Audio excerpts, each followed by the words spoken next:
Hello friends, welcome my channel. CTET का जो paper होने वाला है 7 जुलाई को, उसके लिए हम सीडीपी का प्रैक्टिस सेट लेकर आए हैं और ये मोस्ट इम्पॉर्टेंट क्वेश्चन है और ये 2021 का प्रीवियस क्वेश्चन पेपर है। जितने भी पेपर हुए 2011 से लेकर 24 के बीच में, उन सभी का हम प्रीवियस क्वेश्चन इस चैनल पर करवाएंगे और सभी सब्जेक्ट का करवाएंगे। तो अगर आप चैनल पर नए हैं तो चैनल को सब्सक्राइब कर लीजिएगा। तो इसका हम पहला प्रश्न देखते हैं। पहला प्रश्न क्या दिया है, निम्न में से अध्यापक द्वारा अपनाई गई कौन सी तकनीक रचनात्मक शिक्षण अधिगम प्रक्रिया में हानिकारक है। इसमें पूछा है हानिकारक है। पहला क्या दिया, अच्छा प्रदर्शन न करने वाले बच्चों को प्रेरित करने के लिए काले स्टार देना। ये तो सही है, उनका मतलब उत्साह बढ़ाना। ठीक है। दूसरा क्या दिया है, अधिगम के आकलन हेतु विविध तरीके से अपनाना। ये भी सही है। तीसरा है विद्यार्थियों के सामाजिक संदर्भ के प्रति संवेदनशील और विचारशील होना। ये भी सही है। चौथा है विद्यार्थियों को कार्य सौंपते हुए उनकी अधिगम गति का ध्यान देना। तो रचनात्मक जो रचनावादी शिक्षण है इस पर काम नहीं करता, तो राइट आंसर ऑप्शन 22 का 4 हो जाएगा। ठीक है।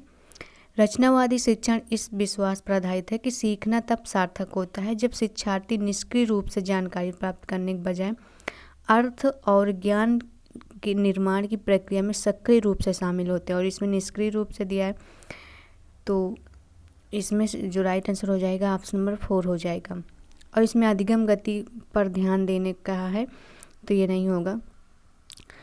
रचनावादी शिक्षण आलोचनात्मक चिंतन व सोच को बढ़ावा देकर प्रेरित व स्वतंत्र शिक्षार्थियों का निर्माण करता है, और जबकि उनकी गति पर ध्यान नहीं देता है। तो राइट आंसर ऑप्शन नंबर इसका 4 हो जाएगा। नेक्स्ट क्वेश्चन देखते हैं। क्या कक्षा में अंतःज्ञान चिंतन को प्रोत्साहित किया जाना चाहिए। पहला ऑप्शन क्या दिया, हाँ, बच्चों का अंतःज्ञान और अनुमान उनके ज्ञानात्मक चिंतन को विकसित करने में सहायता करता है। बिल्कुल सही बात है, अंतःज्ञान चिंतन को प्रोत्साहित किया जाना चाहिए। राइट आंसर ऑप्शन में इसका फर्स्ट हो जाएगा। अंतःज्ञान मानव सोच का एक अभिन्न अंग है। तर्क के साथ यह एक जोड़ी बनाता है जो मानव सोच का एक अनिवार्य घटक होता है। अंतर्ज्ञान को जानने के लिए तीव्र प्रक्रिया माना जाता है जो कम से कम आंशिक रूप से अचेतन ज्ञान संरचनाओं पर निर्भर करता है।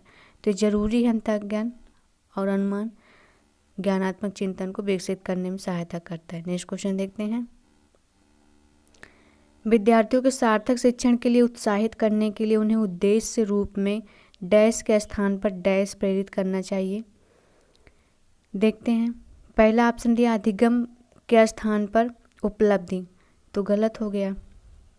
सेकंड है उपलब्धि के स्थान पर अधिगम, तो बिल्कुल सही बात। शिक्षार्थियों के सार्थक शिक्षण के लिए उत्साहित करने के लिए उन्हें उद्देश्य के रूप में उपलब्धि के स्थान पर अधिगम के लिए प्रेरित करना चाहिए, यानी कि सीखने पर प्रेरित करना चाहिए, उपलब्धि पर नहीं करना चाहिए। तो राइट आंसर ऑप्शन में इसका सेकंड ही हो जाएगा। नेक्स्ट क्वेश्चन देखते हैं। अधिगम व्यक्तिगत और पर्यावरणीय कारकों से महत्वपूर्ण रूप से प्रभावित होता है। इस संदर्भ में निम्नलिखित में से कौन सा कथन सही है। पहला है रुचि और समुदाय दोनों पर्यावरणीय कारक होते हैं। ठीक है। दूसरा है धर्म और अवधान दोनों व्यक्तिगत कारक होते हैं। नहीं। तीसरा है उम्र और विद्यालय दोनों पर्यावरणीय कारक होते हैं। नहीं। चौथा है अभिरुचि और अभिवृत्ति दोनों व्यक्तिगत कारण होते हैं। तो इसमें से जो राइट आंसर हो जाएगा ऑप्शन नंबर फर्स्ट हो जाएगा। रुचि और समुदाय जो होते हैं वो दोनों पर्यावरणीय कारक होते हैं। राइट आंसर ऑप्शन नंबर इसका फर्स्ट हो जाएगा। ठीक है। पर्यावरणीय व्यवहार उन पहलुओं सामग्री उपकरण दिनचर्या एवं गतिविधि को संदर्भित करती है जिन्हें विकासात्मक डोमेन में प्रत्येक परिवार के बच्चे के सीखने का समर्थन करता है। नेक्स्ट देखते हैं। किसी शिक्षक को सीखने के लिए आकलन सुनिश्चित करने को लिए पहला क्या दिया है, किसी आकलन परीक्षण में केवल हाँ ना के प्रश्नों का उत्तर देना चाहिए। नहीं। दूसरा, प्रत्येक बच्चे के कार्य का विश्लेषण करना चाहिए। बिल्कुल सही बात है, प्रत्येक बच्चे के कार्य का विश्लेषण करना चाहिए और उनके अवबोध में अंतर ज्ञात करनी चाहिए। तो राइट आंसर ऑप्शन 22 का सेकंड ही हो जाएगा। सीखने के लिए आकलन शिक्षण व सीखने के लिए एक ऐसा दृष्टिकोण है जिसका उपयोग छात्रों के प्रदर्शन को बेहतर बनाने के लिए किया जाता है। नेक्स्ट क्वेश्चन देखते हैं।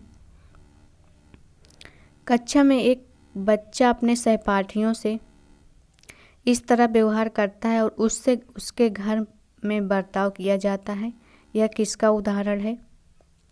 पहला दिया है मानववादी अधिगम, दूसरा है रचनावादी अधिगम, तीसरा अवलोकात्मक अधिगम।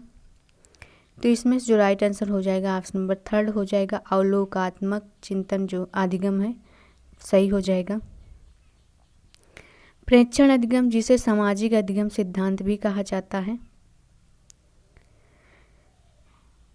जब किसी मॉडल के व्यवहार को देखने के बाद पर्यवेक्षक या व्यवहार बदल जाता है, एक प्रेक्षक का व्यवहार मॉडल के व्यवहार के सकारात्मक या नकारात्मक परिणामों से प्रभावित हो सकता है, जिसे प्रतिरूपात्मक सुदृढ़ीकरण या विकृत दंड कहा जाता है। ठीक है, जब अपने सहपाठियों से इस तरह व्यवहार करता है कि उसके घर मतलब सेम रिपीट जो उसके घर पर होता है वही वो सहपाठियों के साथ करता है, तो ये इसका हो जाएगा अवलोकात्मक, यानी कि सही हो जाएगा। ठीक है, नेक्स्ट क्वेश्चन देखते हैं। निम्नलिखित में से कौन सा पियाजे के सिद्धांत की आलोचना प्रस्तुत करता है?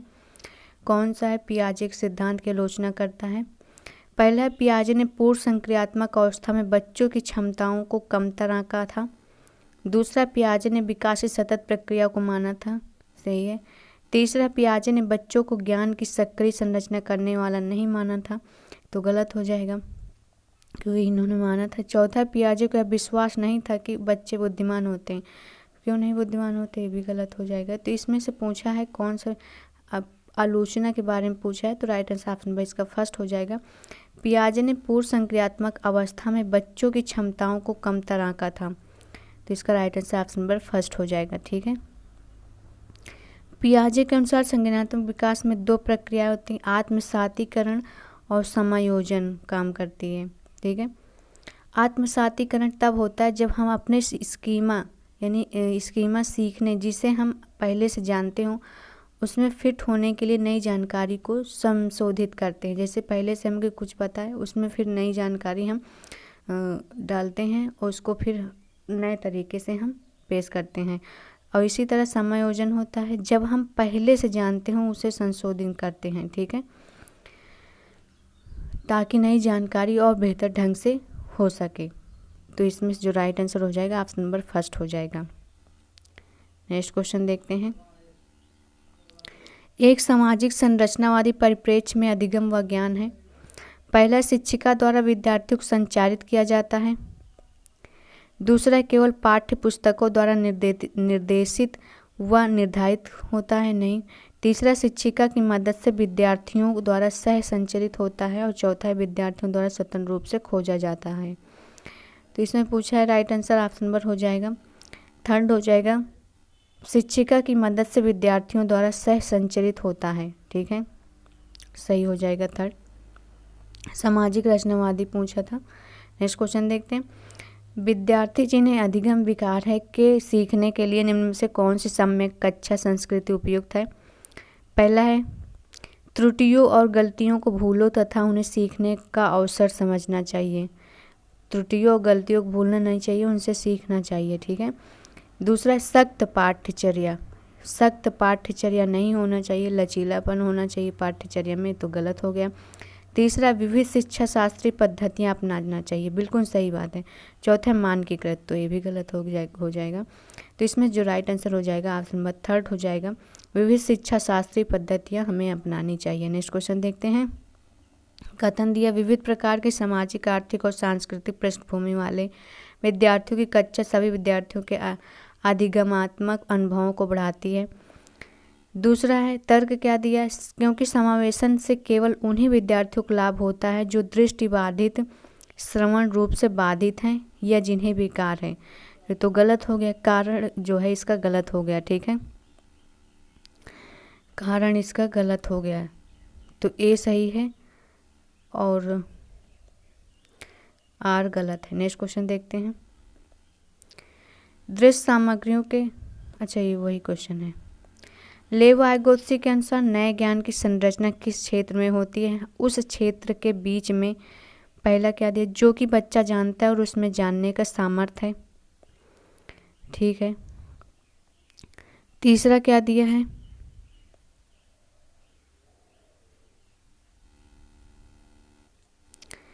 तीसरा दिया है, दूसरा दिया जो कि बच्चा जानता है और जो उसकी पहुंच के बहुत बाहर है। नहीं, तीसरा है जो कि बच्चा जानता है, जानना चाहता है और शिक्षक के विचार से जिसका बच्चे को ज्ञान होना चाहिए। नहीं, चौथा है जो कि बच्चा जानना चाहता है और उसके अभिभावकों के विचार से जिसका उसे ज्ञान होना चाहिए। तो ये बिल्कुल सही बात है। राइट आंसर ऑप्शन बी इसका 4 हो जाएगा, वाइगोत्स्की के अनुसार संरचना के क्षेत्र में। ठीक है, ऑप्शन नंबर 4 हो जाएगा।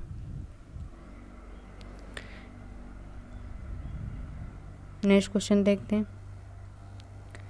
बच्चों और बचपन के बारे में सामान्यीकृत करना कठिन है क्योंकि इसमें बहुत बहुलता विविधता होती है। ठीक है। दूसरा दिया है,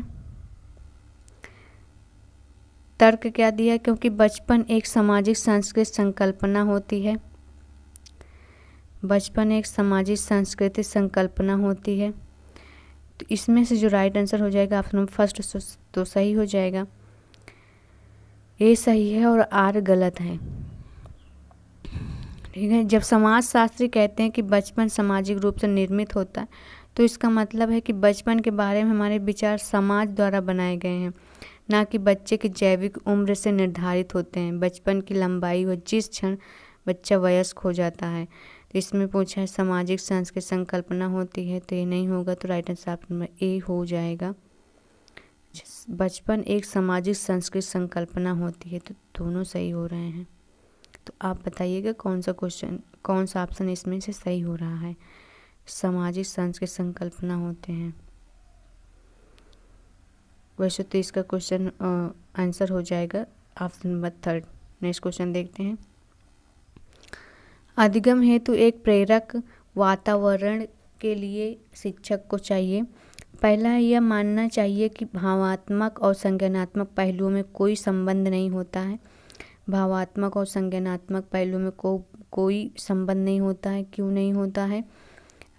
इसमें पूछा क्या गया है? शिक्षक को चाहिए, तो ये तो गलत हो गया। नेक्स्ट ऑप्शन है, संज्ञानात्मक पहलुओं पर ध्यान देना चाहिए और विद्यार्थियों की भावनाओं की उपेक्षा क्यों करनी चाहिए? विद्यार्थियों की भावनाओं को, गलत है। तीसरा है, मानना चाहिए कि भावनात्मक और संज्ञानात्मक पहलू एक दूसरे से प्रभावित होते हैं। बिल्कुल सही बात है। जो भावनात्मक और संज्ञानात्मक पहलू होते हैं वो एक दूसरे को प्रभावित करते हैं। तो राइट आंसर ऑप्शन में इसका 3 हो जाएगा। चौथा क्या दिया था? विद्यार्थियों की भावनाओं पर ध्यान केंद्रित करना चाहिए और संज्ञानात्मक पहलुओं को उपेक्षा तो यहाँ भी आ गया, तो ये भी गलत हो गया। नेक्स्ट देखते हैं। एक शिक्षिका को उस विद्यार्थी के लिए जो दृष्टिबाधित है के लिए शिक्षा स्तरीय का क्या प्रावधान करने चाहिए? क्योंकि वो देख नहीं पा रहा है बच्चा, तो उसके लिए क्या प्रावधान करना चाहिए इसमें पूछा है। पहला दिया है, बहुत से दृश्य प्रदर्शन करने चाहिए। जब वो देख नहीं पा रहा है तो दृश्य प्रदर्शन का कोई मतलब ही नहीं है, तो ये तो गलत हो गया। दूसरा है, बहुत से स्पर्शी मुद्रण संसाधनों का इस्तेमाल करना चाहिए। ठीक है। दूसरा, ब्लैक बोर्ड पर बहुत सारे कार्य करना चाहिए। चौथा है, मौखिक संकेतों का इस्तेमाल करना चाहिए ताकि उनको कल्पना करने के अवसर मिले। तो बिल्कुल सही बात है, ये मौखिक संकेतों का इस्तेमाल करना चाहिए ताकि उनको कल्पना करने के अवसर मिले। तो राइट आंसर इसका देखते हैं 3 भी, बहुत से स्पर्शी मुद्रण संसाधनों को इस्तेमाल करना चाहिए। तो ये भी सही हो रहा है। स्पर्शी क्योंकि वो देख नहीं पा रहा है तो स्पर्श करके ही वो समझेगा।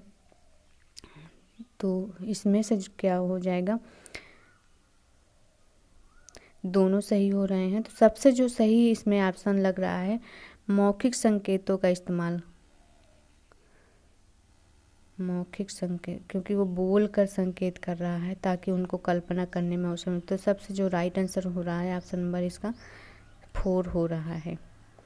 और ये 4 आयोग के द्वारा भी बताया गया है। नेक्स्ट क्वेश्चन देखते हैं, लॉरेंस कोहल वर्ग के अनुसार बच्चों का नैतिक चिंतन बाह्य पुरस्कार और दंड द्वारा किस स्तर में नियंत्रित होता है? इसका जो राइट आंसर हो जाएगा ऑप्शन नंबर सेकंड हो जाएगा। पूर्व पारंपरिक में बच्चों का नैतिक चिंतन और बाह्य पुरस्कार और दंड द्वारा नियंत्रित होता है, तो राइट आंसर ऑप्शन नंबर इसका सेकंड हो जाएगा। ठीक है, कोहल वर्ग के अनुसार एक बच्चे के नैतिक विकास का पूर्व पारंपरिक स्तर में नैतिक मूल्यों का कोई आंतरिक मूल्य नहीं होता। इस स्तर पर बच्चे के नैतिक तर्क को बाहरी पुरस्कार एवं दंड द्वारा ही नियंत्रित किया जाता है। नेक्स्ट क्वेश्चन देखते हैं, पहली बार स्कूल जाने वाले विद्यार्थियों की शिक्षा के लिए एक शिक्षिका को क्या करना चाहिए? पहला ऑप्शन दिए, इनसे कोई अपेक्षा नहीं रखनी चाहिए क्योंकि इनमें से बहुत से विद्यार्थी शिक्षण के लायक नहीं हैं। ये तो बहुत ही घटिया सोच है, ये तो बिल्कुल देखते ही गलत हो जाएगा। दूसरा, इनके लिए अलग कक्षा बनानी चाहिए। क्यों अलग कक्षा बनानी चाहिए? समावेशी शिक्षा जरूरी है, समावेशी शिक्षा इसी के लिए आई है, किसी को अलग नहीं बनाना चाहिए, पढ़ाना चाहिए। तीसरा, इनमें असफलता का डर पैदा करना चाहिए ताकि वो दबाव तनाव में काम करें। क्यों? गलत है। चौथा, इनकी संस्कृति सम्मान करते, बिल्कुल सही बात, इनकी संस्कृति का सम्मान करना चाहिए और स्कूल की भाषा और संस्कृति से परिचित करवाना चाहिए, तो राइट आंसर ऑप्शन में इसका 4 हो जाएगा। नेक्स्ट देखते हैं, एक बाल केंद्रित कक्षा क्या होनी चाहिए? पहला, बहुत से संसाधनों का प्रावधान होना चाहिए। दूसरा है लचीला समूहीकरण होना चाहिए। ठीक है। तीसरा, ज्ञान का एकमात्र आधार पाठ्य पुस्तक के रूप में होना चाहिए, तो गलत हो गया। चौथा, छात्रों की सक्रिय सहभागिता होनी चाहिए। बहुत से संसाधनों का प्रावधान होना चाहिए। ठीक है, ये देखते हैं ऑप्शन में क्या होगा, सेकंड। और एक व्यवस्थित संरचित पाठ्यक्रम का अनुपालन और योगात्मक आकलन का क्रियान्वयन। एक और थर्ड दो ऑप्शन में दिया है,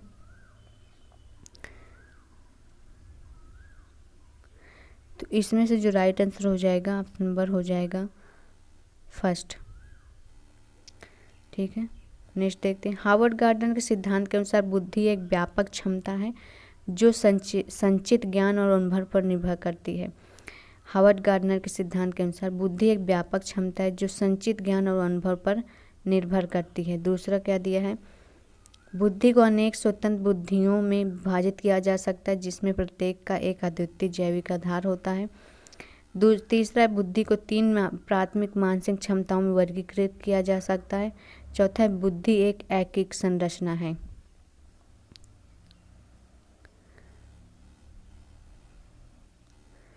तो इसमें से जो राइट आंसर हो जाएगा ऑप्शन नंबर हो जाएगा फर्स्ट। बुद्धि एक व्यापक क्षमता है जो संचित ज्ञान और अनुभव पर निर्भर है, तो राइट आंसर ऑप्शन में इसका हो जाएगा फर्स्ट। नेक्स्ट क्वेश्चन देखते हैं, विकास की दिशा और क्रम हर बच्चे के लिए समान होता है लेकिन हर बच्चा अपनी गति से विकसित होता है। यह बाल विकास के सिद्धांत में से किस सिद्धांत को दर्शाता है? तो इसमें से जो राइट आंसर हो जाएगा ऑप्शन नंबर हो जाएगा सेकंड, वैयक्तिकता का दर्शाता है, तो राइट आंसर ऑप्शन में सेकंड हो जाएगा। ठीक है, हर बच्चे के लिए समान होता है लेकिन हर बच्चा अपनी गति से विकसित करता है, तो हर बच्चा अपनी गति से हो जाए तो वैयक्तिकता की बात कर रहा है, तो राइट आंसर ऑप्शन में सेकंड हो जाएगा। नेक्स्ट है, बच्चे डैश तरीके से सीखते हैं और डैश तरीके से नहीं सीखते हैं। तो किस तरीके से सीखते हैं बच्चे जो है रचनावाद से सीखते हैं और असंरचनावादी से नहीं सीखते हैं, तो राइट आंसर ऑप्शन में इसका फर्स्ट हो जाएगा। नेक्स्ट देखते हैं, विद्यार्थियों के कार्य में त्रुटियां क्या इंगित करती हैं? पहला, विद्यार्थियों की सोच वयस्कों से गुणात्मक रूप से भिन्न होती हैं। बिल्कुल सही बात है, विद्यार्थियों की सोच जो होते हैं वयस्कों से बिल्कुल भिन्न होती हैं, राइट आंसर ऑप्शन में इसका फर्स्ट ही हो जाएगा। तुलना तो होगा नहीं, निरुत्साह भी नहीं होगा, तो इसलिए इसका फर्स्ट हो जाएगा। नेक्स्ट देखते हैं, प्रतिभाशाली विद्यार्थियों की पहचान कैसे की जा सकती है? चुनौतीपूर्ण कार्यों के लिए तत्परता द्वारा। दूसरे, किसी बाहरी प्रेरणा नहीं। तीसरा, मौलिक सोच द्वारा। ठीक है, चौथा है बहुविध संसाधनों की क्षमता द्वारा। तो क्या हो जाएगा इसमें से? पहला हो जाएगा, फिर उसके बाद दूसरा क्या दिया था? बाह्य प्रेरणा नहीं होगा, यानी कि सेकंड वाला नहीं होगा। फिर उसके बाद मौलिक सोच, ठीक है, बहुविध संसाधन, तो इसमें सेकंड को छोड़कर बाकी सभी सही, right answer option number second हो जाएगा। ठीक है, नेक्स्ट है राष्ट्रीय शिक्षा नीति 2020 द्वारा सुझाई गई समग्र 360 डिग्री बहुआयामी रिपोर्ट प्रस्तावित करती है। क्या करती है? यंत्रवत याद करने के कौशल का आकलन। तो याद करते ही तुरंत काट देना है क्योंकि वो निगेटिव वर्ड है। ठीक है, तीसरा क्या दिया? विद्यार्थियों को पेपर पेंसिल परीक्षा आधारित ग्रेड्स में बांटना चाहिए, नहीं। तीसरा है स्व आकलन और विद्यार्थी समूह का आकलन समावेश। तो राइट आंसर ऑप्शन नंबर इसका बिल्कुल थर्ड हो जाएगा। ठीक है, नेक्स्ट है जीन पियाजे के अनुसार मानव शिशु में कौन सी प्रवृत्तियों और प्रतिक्रिया जन्मजात होती है? कौन सी होती है? इसमें जो राइट आंसर हो जाएगा ऑप्शन नंबर 4 हो जाएगा समायोजन की। नेक्स्ट है विभिन्न भाषी पृष्ठभूमि से आने वाले विद्यार्थियों की कक्षा में एक शिक्षिका को क्या करना चाहिए? पहला है कक्षा में सम्मान की संस्कृति पैदा करना, जिसमें विद्यार्थियों को अपनी भाषा और बोली के बारे में बात करने को प्रोत्साहित किया जाए। तो बिल्कुल सही बात है ये। कक्षा में सम्मान की संस्कृति पैदा करना चाहिए, जिससे विद्यार्थियों को अपनी भाषा और बोली के बारे में बात करने को प्रोत्साहित किया जाना चाहिए। तो राइट आंसर ऑप्शन में इसका फर्स्ट ही हो जाएगा। ठीक है, हतोत्साहित नहीं करना चाहिए, मानक भाषा नहीं यूज करनी। वह विद्यार्थी जो समाज के हाशिए पर समुदाय में आते हैं, ट्यूशन नहीं लगवाना चाहिए। तो ये सभी नहीं करना। नेक्स्ट क्वेश्चन है एक शिक्षिका अपने कक्षा में जेंडर रूढ़िवादिता में लचीलेपन को कैसे बढ़ावा देगी? पहला, जेंडर अपेक्षाएं रखकर लड़कियों भाषा में अच्छा करेंगी, वो लड़के गणित में नहीं है तो बढ़ावा दे रही है। यहाँ लचीलेपन के बारे में पूछा है, कम करने के बारे में। दूसरा क्या दे? लड़के और लड़कियों को अलग अलग अधिगम कार्य देकर उन जिनके लिए वे आनुवांशिक रूप से विक्रमित हैं, नहीं। तीसरा, लड़कियों की स्त्रीवादी और लड़कों को पुरुषवादी, ये भी नहीं होगा। चौथा है लोगों को गैर रूढ़िवादी पेरेंटिंग भूमिकाओं में प्रस्तुत करना चाहिए। तो राइट आंसर ऑप्शन में इसका बिल्कुल 4 हो जाएगा। नेक्स्ट देखते हैं निम्न में से कौन सा कथन बच्चे की समाजीकरण की प्रक्रियाओं की सही व्याख्या है? पहला है बच्चे के संभाव्य गुण अंतर्निहित शक्तियाँ आनुवांशिक सामग्रियों के पोषित होने का निश्चय परिणाम है। दूसरा है सामाजिक परिवेश द्वारा बच्चे को पूरी तरह से ढाला जा सकता है। तीसरा है बच्चों का विकास आनुवांशिक और परिवेशिक कारकों का जटिल अंतःक्रियात्मक प्रभाव है। चौथा है बच्चे का विकास सिर्फ उनके भाग्य और निर्धारित नहीं। तो इसमें जो राइट आंसर हो जाएगा ऑप्शन नंबर सेकंड हो जाएगा, सामाजिक परिवेश द्वारा बच्चे को पूरी तरह से ढाला जा सकता है। नेक्स्ट क्वेश्चन है पियाजे के सोपान क्रमिक विकास सिद्धांत का सही क्रम क्या है? सोपान क्रमिक विकास सिद्धांत का सही क्रम पूछा है। तो पहले संवेदी गामक है, फिर पूर्व संक्रियात्मक, फिर मूर्त संक्रिया, फिर औपचारिक क्रियात्मक है। तो राइट आंसर ऑप्शन में इसका फर्स्ट हो जाएगा। अगर वीडियो अच्छी लगी तो लाइक कर दीजिएगा और चैनल को सब्सक्राइब कर लीजिएगा।